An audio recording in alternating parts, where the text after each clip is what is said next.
our God. Every tribe sing praise and glory, honor and strength unto our God, unto our God. Matchless, endless, love unrestrained. This is our God. Every tribe sing, ayo, ayo, ayo, ah. Ayo, ayo, ayo, ah. We sing, ayo, ayo, ayo, ah.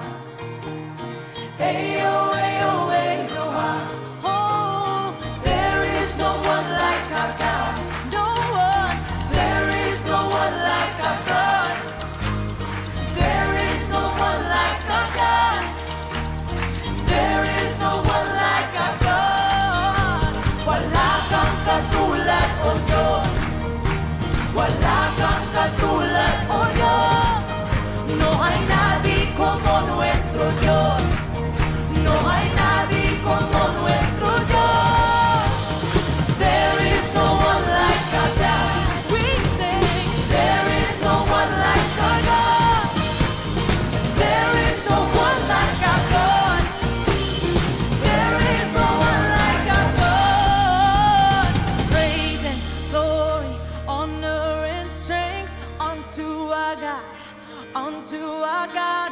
Your matchless, endless, love unrestrained. This is our God. Every tribe sing praise and glory, honor and strength unto our God, unto our God. Your matchless, endless, love unrestrained. This is our God. This is our God. Ayo, ayo, ayo, ah. Ayo, ayo, ayo, ah. Ayo, ayo, ayo, ah. Ayo, ayo, ayo, ah. Ayo, ayo, ayo, ah. Ayo, ayo, ayo, ah. Ayo, ayo, ayo, ah. Ayo, ayo, ayo, ah. Ayo, ayo, ayo, ah. Ayo, ayo, ayo, ah. Ayo, ayo, ayo, ah. Ayo, ayo, ayo, ah. Ayo, ayo, ayo, ah. Ayo, ayo, ayo, ah.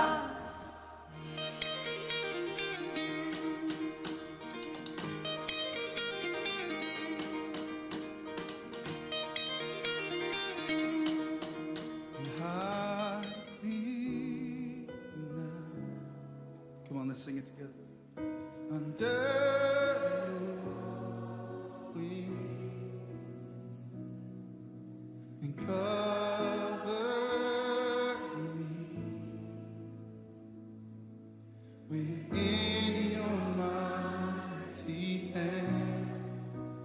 When the oceans rise and thunders roar, I will soar with you above the storm. Father, you are king over the flood. I will be still, know you. You are mine. You are. Sing, find rest. Find rest, my soul. In Christ alone, and know His power in quietness and trust. And when the oceans rise and thunders roar, I will soar with you above the storm.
rest my soul in Christ the Lord. In your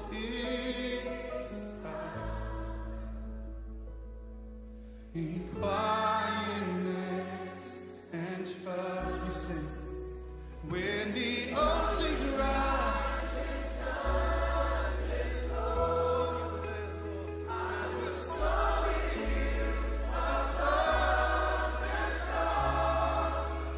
Father, you are King. Yes, you are. And I will be still and know you are God. 'Cause when the oceans rise and thunders roar, I will soar with you above the storm. Father, you are King over the flood, and I will be still and know you. 'Cause I will be still and know you are God. And I will be still and know you. Thank you, Jesus.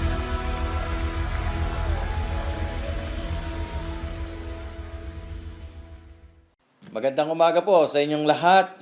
Tayo po ay pre-recording ngayon po sa ating pong gawain. Ang Grace Assembly of God ay sa kadahilanan po na tayo po ay meron pong order galing po sa ating pong kataas-taasan Pangulo ng ating bansang Pilipinas na ang lahat po ng mga pagtitipon na marami ang mga tao na hindi pwede po na maramihan na magsasama-sama upang tayo po ay maingatan doon po sa kumakalat na sakit na nCoV-19. At tayo po ay nakikisa po sa panawagan ng ating presidente at ng ating gobyerno at gayon din po ng Philippine General Council of the Assemblies of God na pinagbibilangan po ng ating pong iglesia, ay sumulat na rin po na tayo po ay magkakaroon ng postponement sa ating pong pananambahan. Pero tuloy pa rin po ang ating pong gawain. Gamitin po natin ang ating pong internet o gamitin po natin itong ating pong mga high-tech na kasangkapan para may daos pa rin po natin ang ating pong pananambahan sa ating Panginoon. Kaya samahan po ninyo kami sa loob po ng mga ilang minuto na ating pong pagtatalakay at pakikinig sa salita ng ating Panginoon. So tayo po ay manalangin.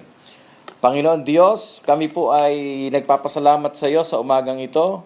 Binigyan po ninyo kami ng oras na kahit na po sa mga panahong ganito, Panginoon Diyos, ay kami po'y makasasamba pa rin sa iyo sa Espiritu at katotohanan. Pagpalain po ninyo lahat ng mga nanonood po ngayon sa kanilang mga cellphones, sa kanila pong mga gadgets, Panginoon Diyos, sa aming pong pre-recording. Idinadalangin po namin na dumaloy ang pagpapala mo sa kanilang mga buhay.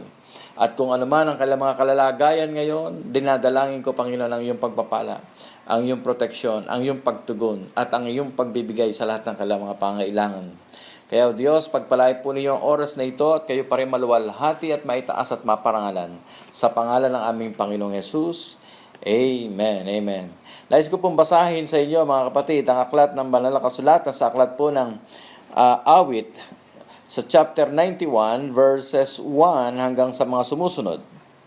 Ang sabi po ay ganito: Siyang naghahangad ng pagkupkup ng kataas-taasan at mananatili sa kalinga ang iyong makapangyarihan, makapagsasabi sa kanyang Panginoon, muog ka't tahanan. Ikaw ang aking Diyos, ang Diyos na tangi kong pinagtitiwalaan.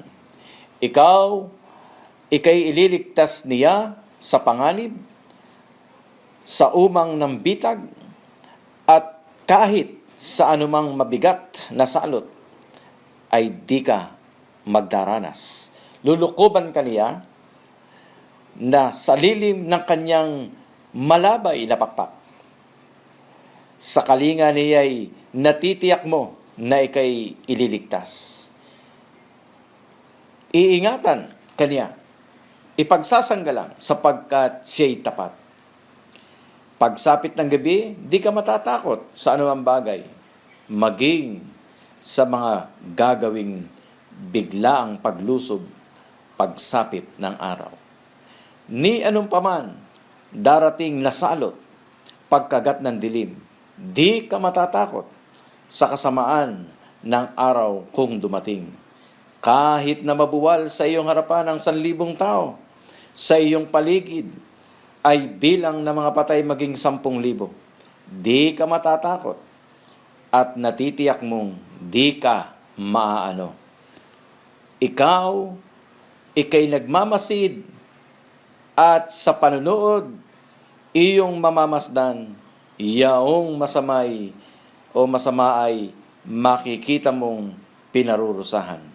Sapagkat si Yahweh ang iyong ginawang tagapagsanggalang at ang pinili mong mag-iingat sa iyo'y kataas-taasan. Idagdag ng Diyos ang pagpapala sa kanyang mga salita sa oras na ito. Mga kapatid, marami po mga tao ngayon ang meron takot sa kanilang mga puso. Meron po silang pangamba. Ang iba ay hindi nila maintindihan kung ano na ang magiging bukas at nag-iisip na marahil ang karamihan sa mga tao sa ating paligid ngayon na ano ba ang mangyayari na sa susunod na araw. Tayo po ngayon ay mga kapatid ay humaharap sa napakahirap na mga pagsubok o suliranin sa oras na ito. Pero isang bagay po ang nais kong sabihin sa inyo mga kapatid. Sa halip na tayo po ay mag-concentrate sa krisis, mga kapatid, why don't we not concentrate on Christ? Why? Because He is the most powerful God. Ang Diyos ang pinakamakapangyarihan sa lahat. Kaya sa Kanya po tayong tumingin. Sa Kanya po tayo umasa gaya ng sinabi ng salmista sa ating binasa mga kapatid. Ano pong sabi niya? Siyang naghahangad ng pagkupkup ng kataas-taasan at mananatili sa kalinga niyong makapangyarihan. He that dwelleth in the secret place of the Most High shall abide under the shadow of the Almighty. We aren't certain of the time and circumstances nung isulat po ang talatang ito. Wala nakatitiyak kung kailan ito isinulat.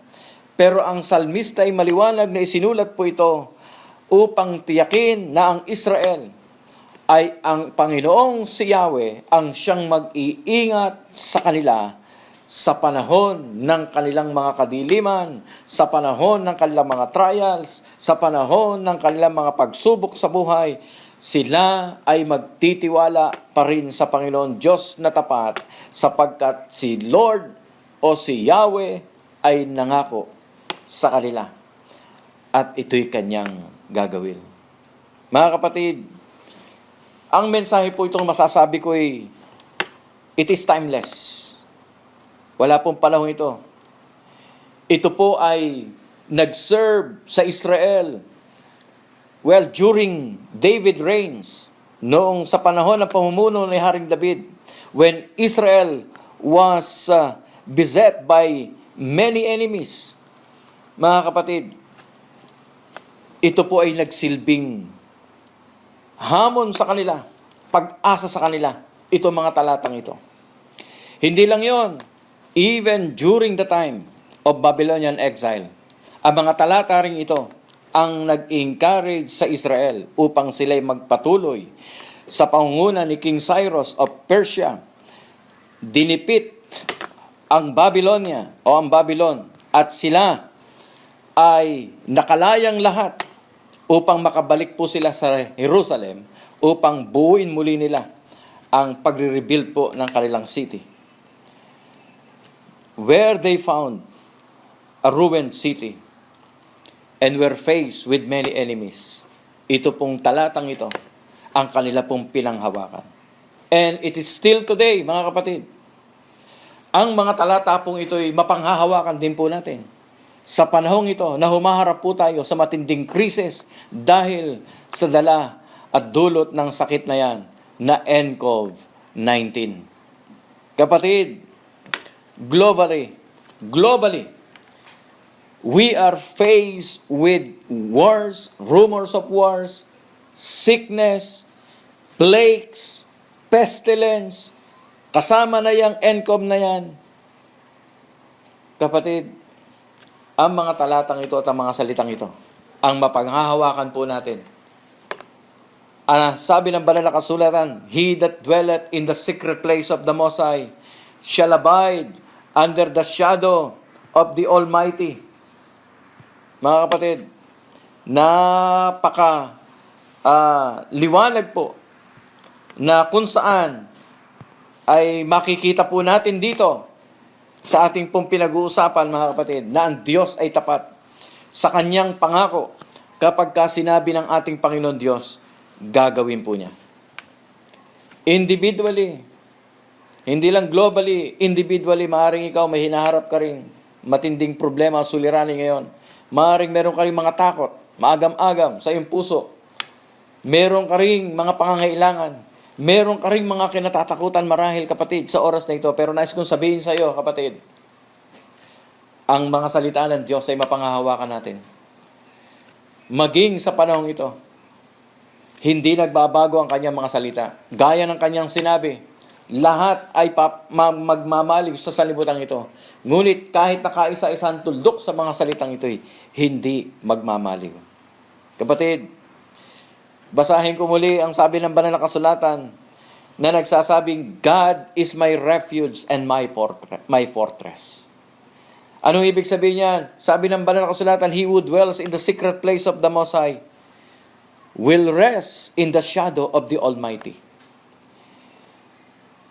I will say of Yahweh, He is my refuge and my fortress, my God in whom will I trust. Bakit nasabi yan ni Haring David? Nasabi niyan sa panahon ng matinding pagsubok sa buhay. At ngayon, meron din tayong hinaharap na matinding pagsubok sa buhay, mga kapatid ko. Mga kababayan.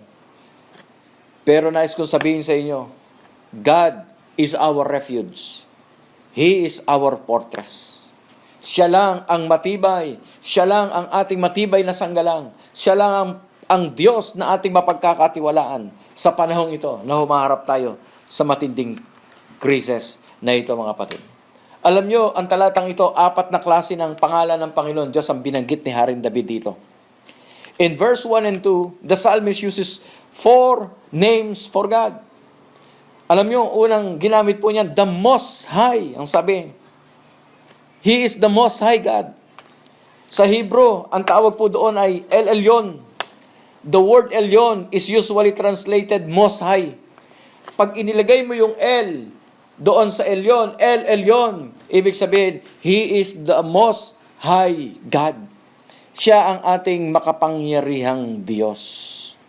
Pangalawa, ginamit din po yung salitang not only the Most High but the Almighty. Sa Hebrew po, ang pagkakagamit po doon ay Shaddai. Shaddai. S-A-D-D-A-Y. Pag nilagyan po ninyo yan ng El, ikinabit po ninyo yung salitang El, magiging El Shaddai po yon. Ang ibig sabihin po doon ay the Almighty God. So, ibig sabihin po, sinasabi lamang po dito ni Haring David na ang Diyos po natin ang pinakamataas sa lahat. Ang Diyos po natin ang pinakamakapangyarihan sa lahat. Kaya huwag kang matakot, kapatid. Huwag po tayong maglumihanan. Huwag po tayong matakot. Ang kinakailangan magtiwala po tayo sa Panginoon. Well, in fact, pwede naman po tayong mag-service, pumunta sa church para mag-service, pero sumusunod po tayo sa ating pamahalaan. Hindi po tayo natatakot, kaya hindi po tayo nag-service ngayon. Isinasaalang-alang lang po natin ang kapakanan ng marami pang mga tao. At ayaw din naman po natin siyempre mangyari yan sa ating mga miyembro. Kaya pansamantala, tayo po ngayon ay nasa internet. tayo po ngayon ay pre-recording sapagkat sumusunod po tayo sa utos ng ating pamahalaan. At yun naman po ay nakalagay sa banal na kasulatan. Pasakop po tayo sa mga namiminuno sa atin. Kaya nga mga kapatid, sa oras na ito, ganun din, sinasabi ng pangalan na ang pangalang Diyos ay makapangyarihan, ang pangalang Diyos ang siyang kataas-taasan. Siya ang pwede po natin pagtiwalaan. Siya ang siyang kukup-kup po sa atin sa panahong ito. Dahil siya po ang Diyos na makapangyarihan sa lahat. Pangatlong pangalan po ang ginamit ni David doon sa verse 1 and 2 ay yung pong pangalang Yahweh. Ang salitang Yahweh sa Hebrew, mga kapatid, na sinasabi nating Yahweh is the name that God revealed to Moses and saying, "You shall tell the children of Israel this, Yahweh, the God of your fathers, and the God of Abraham, and the God of Isaac, and the God of Jacob, has sent me to you. And this is my name forever, and this is my memorial to all generation." Ibig sabihin po niyan, nung banggitin po yan doon sa Exodus chapter 3 verse 15, sa panahon ni Abraham, ay sinasabing, si Yahweh, ang Diyos na kailanman ang siyang mananatili, pangalan na makapangyarihan, na siya pong sa atin ay sumusubaybay. So mga kapatid, ang mga pangako ng Panginoon Diyos sa kanyang mga salita ay hindi nagbabago. Kung meron tayong dapat na panghawakan ngayon, kapatid, katiyakan na dapat po nating panghawakan ay ang mga pangako ng ating Panginoon Diyos.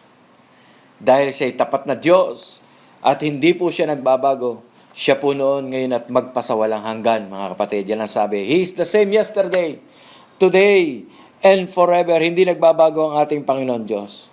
At yung pang-apat po na ginamit na salita ni David doon sa verse 1 and 2 ay yung salitang God. Na sa Hebrew, ang pangalan po na God ay ginamit na Elohim. Sa Hebrew po, ang tawag diyan ay Elohim. By far the most common name for God in the Old Testament is Yahweh, which means I am who I am. In Exodus chapter 3 verse 14, but Elohim is the next most common. El means God. Maliit na God po ang pagkakagamit doon sa original. At yan ay pwedeng gamitin sa iba't ibang klase ng God. Pero kapag sinabi po ninyong Elohim, yun po ay plural. When Elohim refers to Yahweh, doon na po nagkakaroon ng pagkakaiba. That is called the intensive plural. So, ibig sabihin, the majestic plural. Acknowledging that all that constitutes deity is summed in Yahweh. Pinagsama, Diyos na si Yahweh na makapangyarihan. Kaya nga, pag binasa po natin yung Psalms 91 verse 1, He that dwells in the secret place o secret place of the Most High. Mga kapatid, ito po ay tumutukoy sa ating Diyos na kataas-taasan, Diyos na kapangyarihan, at Diyos na walang katulad. At siya po, mga kapatid, ang hindi hihiwalay sa iyo, ang hindi mang-iiwan sa iyo, ang hindi kailanman tatalikod sa iyo, maging sa panahon pong ito na tayo po'y humaharap sa isang season, na isang kalagayan na walang katiyakan, na hanggang ngayon, ang mga tao, ang mga dalubhasa, ang mga scientists, hanggang ngayon, wala po sila nadidiscover na pwedeng panggamot sa kumakalat na COVID-19. Pero alam po ninyo, naalala ko, no, sa panahon ng Old Testament, nagkaroon din po ng matinding sakit at salot. Nung panahong yun, nagkaroon din ng matinding sakit na lahat na natuklaw ng ahas doon sa Old Testament ay pwedeng mamatay. walang lunas, walang gamot para doon. Pero alam niyo, ang sabi ng banal na kasulatan, kung sino yung titingin doon sa itinaas na ginawang pole na merong asay na ahas, pag tumingin sila doon, gagaling sila. Anong ibig sabihin yan? Isa lang ang lunas para gumaling po ang isang tao. Tumingin siya sa Panginoon Diyos. Gagaling siya. Ano man ang kanyang karamdaman. Bakit po? Sapagkat ang Diyos ay Diyos ng kapangyarihan at walang pwede at makahihigit pa sa Kanya. Kaya kung ikaw ay natatakot, nangangamba kapatid, merong isang lunas na dapat mong tingnan. Na ang problema mga kapatid, madalas, hindi ito nakikita ng tao. Madalas, hindi ito pinahalagahan ng tao. Pero alam mo mga kapatid, sa totoo lang, isa lang talaga ang lunas sa nangyayaring ito sa ating bansa, nangyayaring ito sa buong mundo. Marahil siguro kaya nangyari ito mga kapatid ay sapagkat nais ng Diyos. Panahon na para sa Diyos naman tayo tumingin. Kasi nakalulungkot, marami mga tao ngayon ang abala na sa marami mga bagay. Abala na sa pagtingin sa kanilang negosyo, sa kanilang trabaho, sa kanilang karir. Lahat nakapokus na lang sa mga bagay ng mundong ito. Nakapokus, nakatingin na lang sa kanilang mga gadgets. Doon na lang lagi nakatingin. Siguro sinasabi ng Panginoon sa atin, sa akin naman kayo tumingin ngayon. Dahil walang ibang lunas sa nangyayaring kalamidad na ito, nangyayaring krisis na ito sa buong mundo, kundi ang Panginoon lamang. Because Jesus is the most powerful God. He is the name above all names. He is the King of Kings and the Prince of Peace. Kaya siya po ang dapat nating paglagakan ng ating tiwala, ang Diyos na makapangyarihan sa lahat. Kaya nga ang pangako ng Panginoon, He that dwelleth in the secret place of the Most High. Who is the Most High? He is our God. He is Yahweh. He is Elohim. He is ang ating makapangyarihan Diyos. Sabi niya, kapag ka nandun ka sa lilim ng kanyang kapangyarihan, no one can touch you.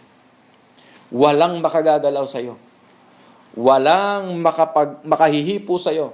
Walang makagagawa ng masama sa iyo. Yun ay binanggit niya sa mga susunod na mga talata. Yung mga pangako ng Panginoon Diyos. Kapag ka ikaw'y nasa lilim ng kapangyarihan ng Panginoon, ibig sabihin, kapag ka ikaw'y nandoon sa protection, nandoon ka sa pakpak ng ating Panginoon, walang makagagalaw sa iyo.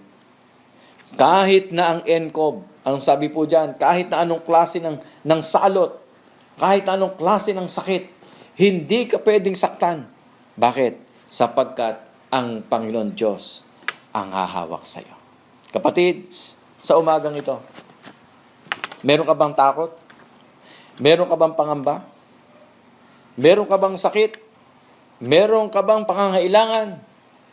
Ikaw ba ay nag-iisip na parang papaano na? Ano na mangyayari ngayon? Papaano kung kumalat pa ito at pumatay pa ng marami?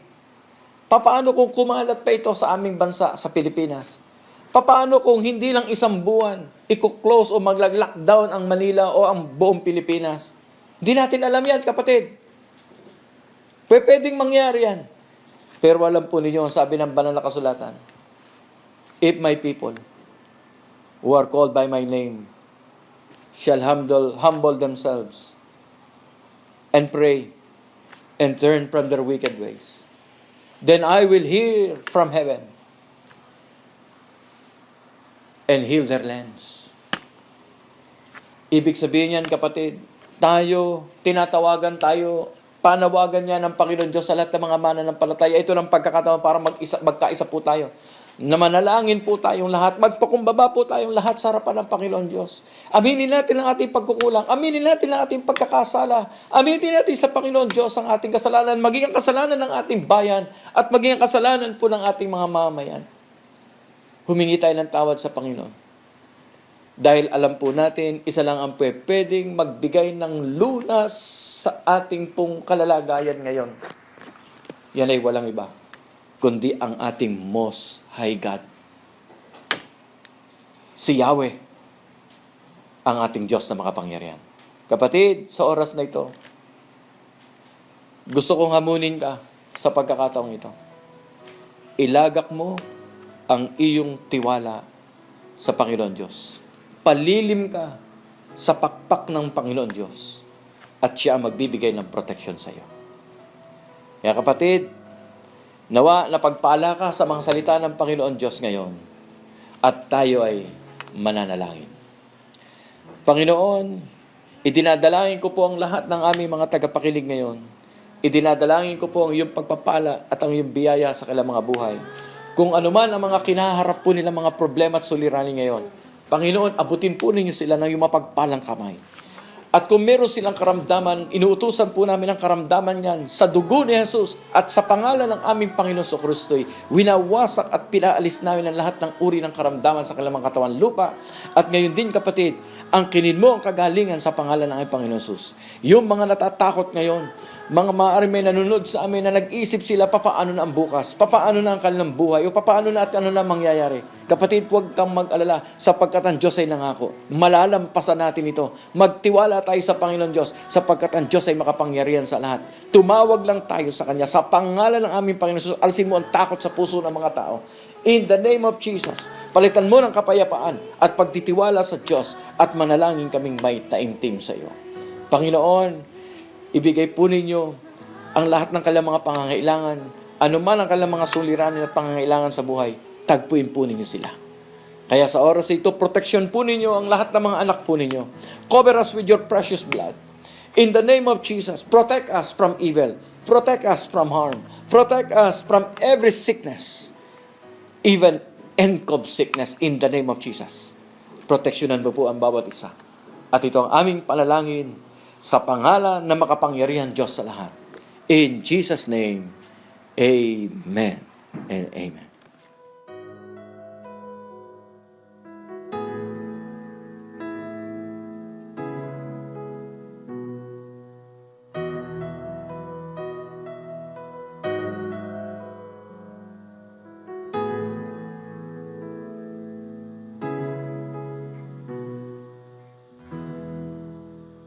Panginoon, ang nais ko, kagandahan mo ay pagmasdan, ang pag-ibig mo sa kitugon, kailan may di pababayaan sa iyo lamang. Matatagpuan sa iyo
masumpungan ka.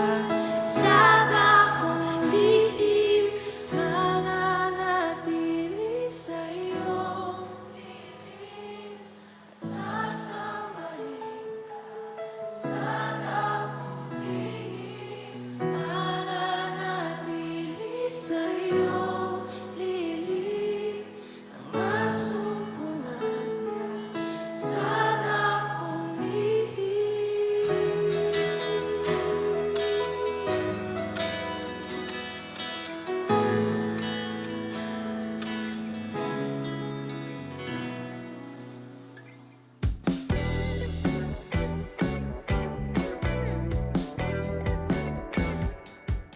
Ngayon naman, ating batiin ang mga birthday celebrants ngayong 3rd week of March. Sa March 17, si Sister Nadine De Vero. Happy birthday po sa inyo. For wedding anniversary, sa March 18, si Sister Julie and Brother Richard ko. Happy wedding anniversary po sa inyo.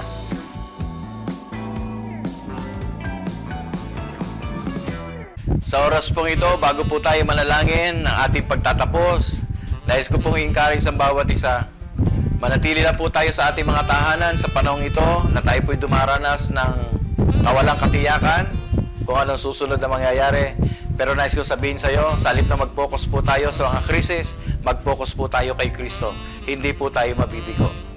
Kaya mga kapatid, pagpapalain po tayo ng Panginoon Diyos at nawa ay maranasan po natin yung pag-ibig ng Panginoon Diyos at yung kanyang pagsama sa atin sa araw-araw sa panahong kagaya po nito. So tandaan po ninyo mga kapatid, He that dwelleth in the secret place of the Most High shall abide under the shadow of the Almighty. And I will say, He is the Lord, my fortress, my God in whom I trust. Mga kapatid, sa oras pong ito, tayo po ay manalangin.